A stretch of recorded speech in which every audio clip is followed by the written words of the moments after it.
Dans la famille Microsoft, je demande le Surface Duo 2. Souvenez-vous, on était au mois de mars 2021. Je donnais mon retour sur le Surface Duo, première version, et j'étais extrêmement déçu. Et Microsoft revient moins d'un an après avec un tout nouveau produit. Alors moins d'un an après, il faut savoir que le Surface Duo première génération a été présenté en 2019 et sorti aux US en 2020 et en France en 2021 avec un processeur daté. Et là, ils reviennent avec un tout nouveau produit, c'est le Surface Duo 2. Le Surface Duo 2, il est super intéressant parce qu'il est extrêmement différent. C'est pas pour autant qu'il va être fait pour vous. Puis qu'on va essayer de comprendre à qui il est destiné, qu'est-ce qu'on va faire avec. Il y a une nouvelle couleur, ça c'est déjà pas mal.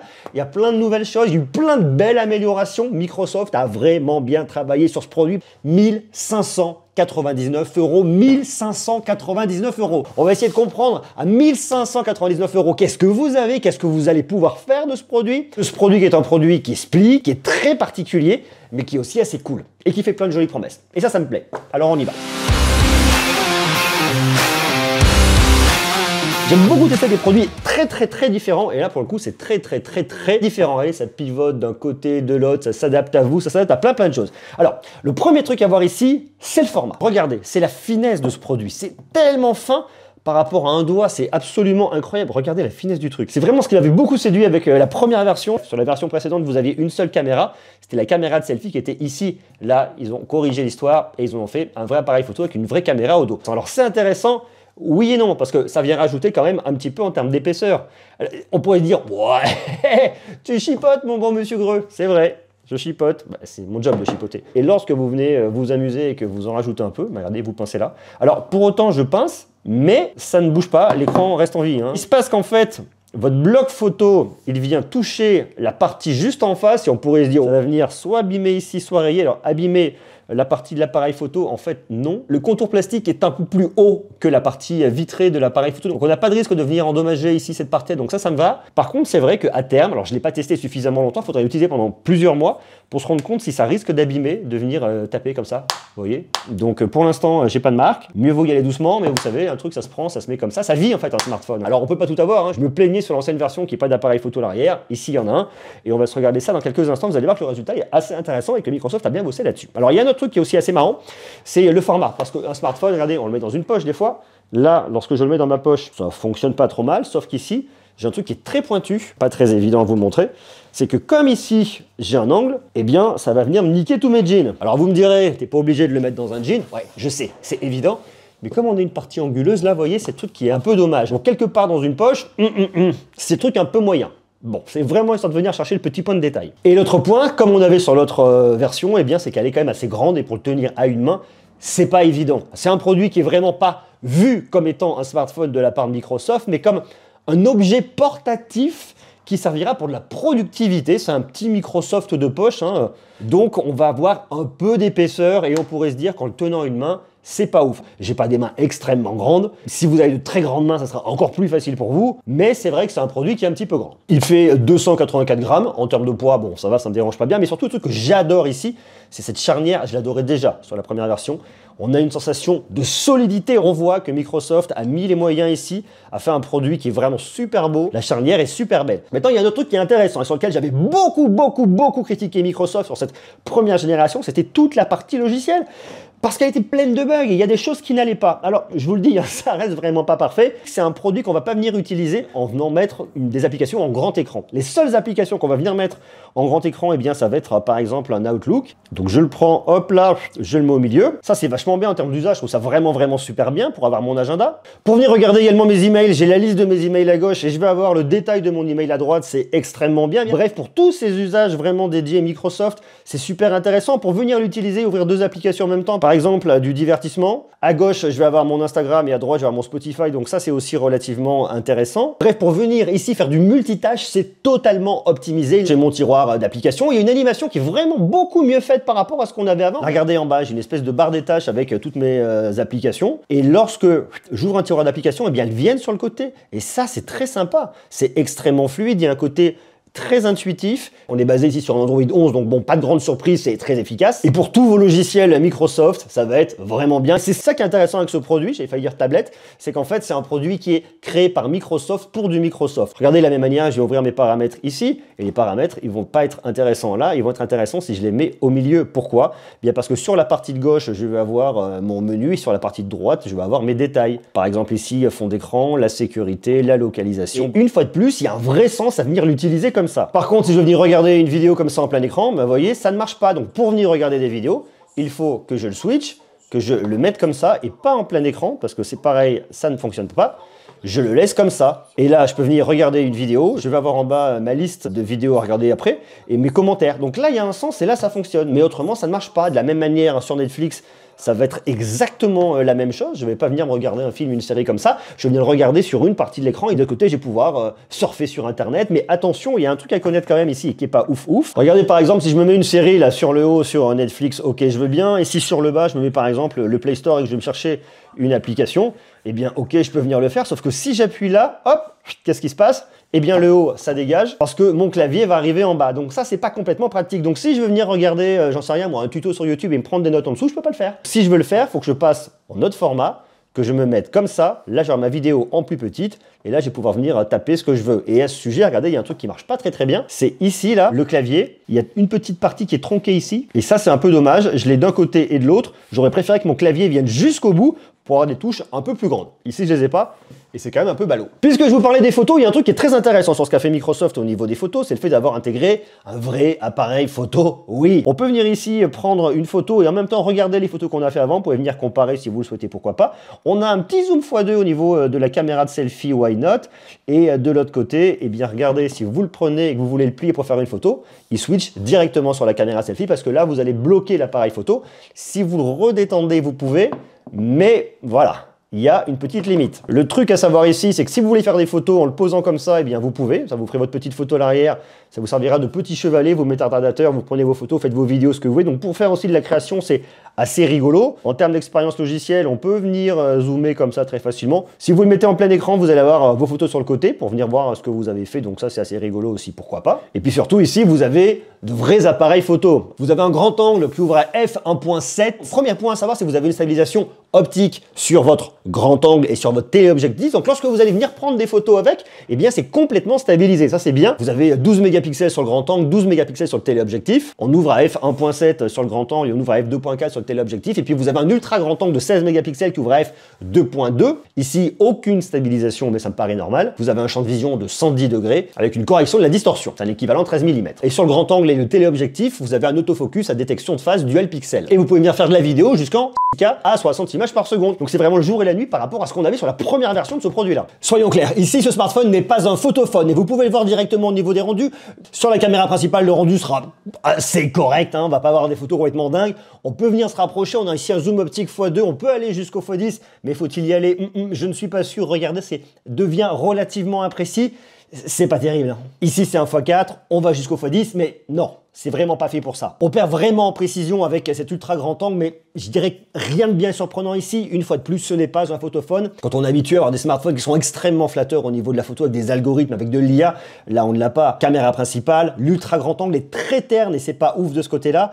On vient se rapprocher, le traitement est pas fou, hein, donc je ne vous le recommande pas et en x10, n'en parlons absolument pas. La caméra de selfie ne fait pas des miracles non plus. Le rendu n'est pas très beau au niveau de la peau, vous le voyez. Il y a un côté un peu cireux au niveau de la peau et voilà, non, globalement pas du tout. Le mode portrait, bon si on veut, mais c'est pas dingue non plus, c'est uniquement logiciel et pas optique ici, donc rien d'exceptionnel. Sur la caméra de selfie, vous pouvez en plus venir zoomer, ici c'est le x1 et vous pouvez venir zoomer et non, pas du tout. Vous avez également de la vidéo, mais je ne vais pas vous le recommander. Hein. Là, vous êtes sur votre grand angle. On peut passer ensuite sur l'ultra grand angle. La qualité n'est pas nécessairement là non plus. C'est pas stabilisé. Il manque quelque chose. Voilà, c'est pas le smartphone que je vais venir vous recommander ici pour venir faire de la vidéo, pour venir faire de la photo. Mais dans l'idée de la productivité, de pouvoir venir faire quelques petites photos en plus et pourquoi pas quelques souvenirs, mais pas plus que ça. Et c'est vrai qu'un smartphone à plus de 1500 €, on s'attendrait à autre chose en termes de qualité photo, mais une fois de plus ici, et on le voit vraiment, hein, le parti pris par Microsoft, ce n'est pas de faire un smartphone grand public et de s'inscrire dans ce que font les concurrents au niveau de la photographie. On est plus sur un usage B2B, on est plus sur l'usage professionnel, l'usage de productivité, dans lequel l'appareil photo aura sa place, mais ne sera pas du tout l'usage prépondérant. Loin de là. Sur le gaming, vous pouvez venir jouer à des jeux en plein écran, mais c'est pas ce que je vais venir vous recommander ici parce que c'est pas fait pour. Vous avez cette espèce de grande charnière au milieu, cette séparation, mais c'est pas dingue. Je vous l'avais montré sur la première version, vous pouvez mettre Asphalt 9 en grand écran.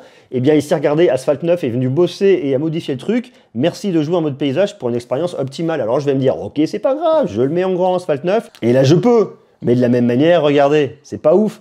Est-ce que vous avez envie de jouer à Asphalt 9 comme ça? Non. Donc si vous l'achetez pour jouer en grand écran comme ça en mode tablette, très clairement, c'est pas fait pour. Vous voyez les limites si vous voulez venir jouer. Vous prenez votre application, vous la mettez sur une partie et vous jouez comme ça. C'est intéressant d'ailleurs parce qu'il y a le Xbox Game Pass Ultimate où vous allez avoir votre jeu sur le haut et sur le bas, vous allez avoir votre manette virtuelle. Donc on va l'utiliser comme une console à 2 écrans, mais pas pour jouer en plein écran. Donc on voit que pour tout ce qui va être multimédia et gaming, on va utiliser un écran et pas deux. Et c'est un peu l'idée de ce produit-là, c'est le multitâche, c'est l'utiliser si vous souhaitez que sur un écran ou sur 2 écrans en même temps pour avoir 2 applications distinctes ou alors des applications qui sont complètement optimisées, comme avec Xbox, la manette, le jeu, mais pas en plein écran, parce que ça ne marchera pas. Par contre, cette fois-ci, ils ont mis le paquet en termes de performance. Snapdragon 888, vous avez 8 Go de RAM, c'est de la LPDDR5, vous avez soit 128, soit 256, soit 512 Go de stockage, ici non extensible. L'autonomie va pas être folle non plus, vous arrivez à une bonne journée avec une batterie de 4450 mAh, c'était un point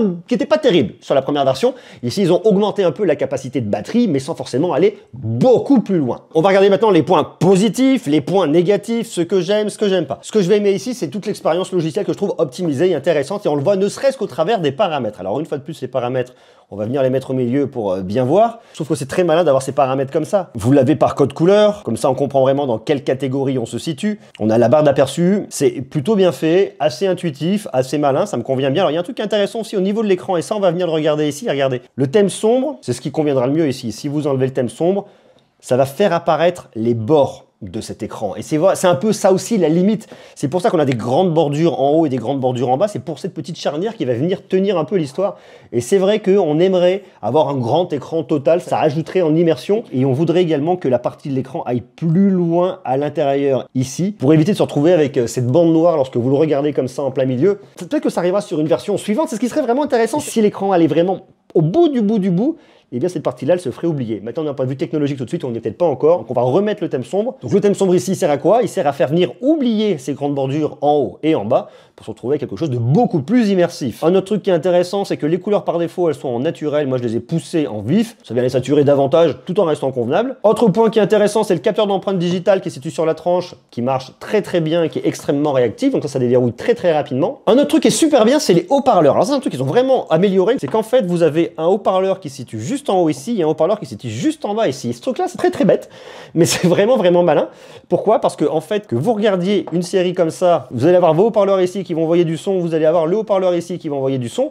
Donc on va avoir du son comme ça et comme ça. Pour autant, ça s'obstrue pas. On ne vient pas le boucher en posant le doigt sur le côté. C'est vraiment planqué ici. Ça améliore significativement l'expérience multimédia. Vous venez écouter de la musique très facilement, Spotify c'est bien, regarder un film c'est agréable, ça apporte en spatialisation. Je trouve ça vraiment bien vu. Quelque chose de très malin que nous a fait Microsoft ici, c'est la petite barre que vous avez, la petite barre d'état qui est planquée ici. Je me fais un petit double tape là, ça vient m'afficher l'heure. Alors c'est pas toujours très simple à lire parce qu'il faut un peu se pencher. Je vois qu'il est 17h36. En fait, c'est votre écran incurvé qui vient plus à l'intérieur, qui nous permet de voir ça. Donc s'il pouvait aller encore plus loin cet écran incurvé, on en verrait davantage. Et ça a un autre sens. Je le branche. Eh bien, ça me permet de voir mon état de rechargement. Cet écran est intéressant, pourquoi? Parce que lorsque vous le tenez fermé, vous avez un petit écran. Et ouais, ici vous avez un petit écran de 5,8 pouces. Aujourd'hui, 5,8 pouces, regardez du contenu multimédia ou jouer à des jeux, c'est petit. Et c'est pour ça que cet appareil n'est pas forcément fait pour le multimédia et pour le divertissement, parce qu'aujourd'hui, on veut des grands écrans, et là, vous avez un petit écran. Et lorsque vous l'ouvrez, vous arrivez à 8,3 pouces. Et 8,3 pouces, c'est quoi? Eh bien, c'est quasiment la taille d'un iPad mini. Si vous le prenez et que vous le posez dessus, vous êtes quasiment aux dimensions d'un iPad mini. Alors, je dis bien quasiment parce que vous avez les grandes bordures en haut et en bas, mais presque. On est à mi-chemin entre un smartphone et une tablette. C'est une tablette pour le multitâche, mais c'est pas une tablette telle qu'on l'entend aujourd'hui, très grande. Non. À côté de ça, vous avez quand même un taux de rafraîchissement de 90 Hz, donc ça apportera de la fluidité lorsque vous allez venir naviguer, scroller, puis jouer à des jeux. Vous allez jusqu'à 800 nits en termes de luminosité, et vous avez un Corning Gorilla Glass Victus qui va venir le protéger ici. Maintenant, il y a un truc qui est pas dingue, c'est que cet appareil-là, il ne se répare pas. Je sais pas si vous avez vu, c'est sorti depuis le début d'année, je crois, les indices de réparabilité. Ça vous permet de savoir si votre appareil va se réparer facilement si vous avez une panne. Ici, vous avez un indice de réparabilité de 3,9 sur 10. C'est, je crois, la plus mauvaise note que j'ai jamais vue. Donc il faut savoir que si jamais il vient à tomber en panne, vous ne le ferez pas réparer. Donc si c'est dans le cadre de la garantie, eh bien Microsoft fera ce qu'il faut. Sinon, une fois qu'il casse, il casse. Donc ça vaut le coup ici de venir prendre une assurance. Ça, il faut le savoir. Et un autre point qui est pas dingue, c'est qu'ici, vous n'avez pas de bloc de charge, vous avez uniquement un câble de recharge, mais pas de bloc. Tout en sachant que votre câble, c'est de l'USB-C, USB-C. Par contre, à la différence de ce qu'on n'avait pas sur la génération précédente, on n'avait pas de 5G. Ça y est, ici, on a de la 5G, parce que oui, on a un Qualcomm Snapdragon 888 qui permet d'avoir de la 5G. Donc, vous avez en plus du Wi-Fi 6, du NFC, du Bluetooth 5 points, bref, tout ce qui va bien dans cet appareil-là, c'est un produit qui est fait pour les amoureux de Microsoft, pour tous ceux qui veulent de la productivité avec Microsoft. Alors, on peut avoir de la productivité en dehors de Microsoft. Si vous voulez l'acheter pour venir regarder un film, une série, vous le mettez en mode tente et vous venez regarder votre contenu comme ça, pour jouer à un jeu également sur un écran de 5,8 pouces, pourquoi pas, mais uniquement sur un écran de 5,8 pouces, pas sur un écran de 1,2 pouces. Donc, il y a un côté quand même un peu frustrant. Par contre, le travail qu'a fait Microsoft ici, en termes de puissance, en termes de performance, en termes d'ajout global à l'expérience, c'est vraiment bien et très différent par rapport à la précédente génération. Ils auraient dû sortir directement ce produit-là et ça aurait évité toutes les critiques qu'ils ont eues sur la première génération de la Surface Duo 1. Maintenant, faut-il l'acheter à 1599 €? Eh bien, si vous êtes en recherche d'un produit pour de la productivité et faire du multitâche à usage plutôt professionnel, c'est super intéressant et c'est un très joli produit. Si maintenant vous voulez un produit grand public, axé divertissement, axé gaming, non. Bien sûr que non. Mais pour autant, j'aime beaucoup cette Microsoft Surface Duo 2. Je ne doute pas qu'elle trouvera son public. Mais par contre, un public assez niché, avec des ventes assez réduites. Néanmoins, ça permet à Microsoft d'arriver avec un produit en plus dans sa gamme, axé mobilité, portabilité. Et ça, j'aime beaucoup. Comment vous le trouvez, ce Microsoft Surface Duo 2? Marquez-le moi juste en bas. Moi, j'aime bien. C'est beaucoup mieux que la première génération. C'est très atypique, mais ça me plaît. À bientôt. Ciao, ciao.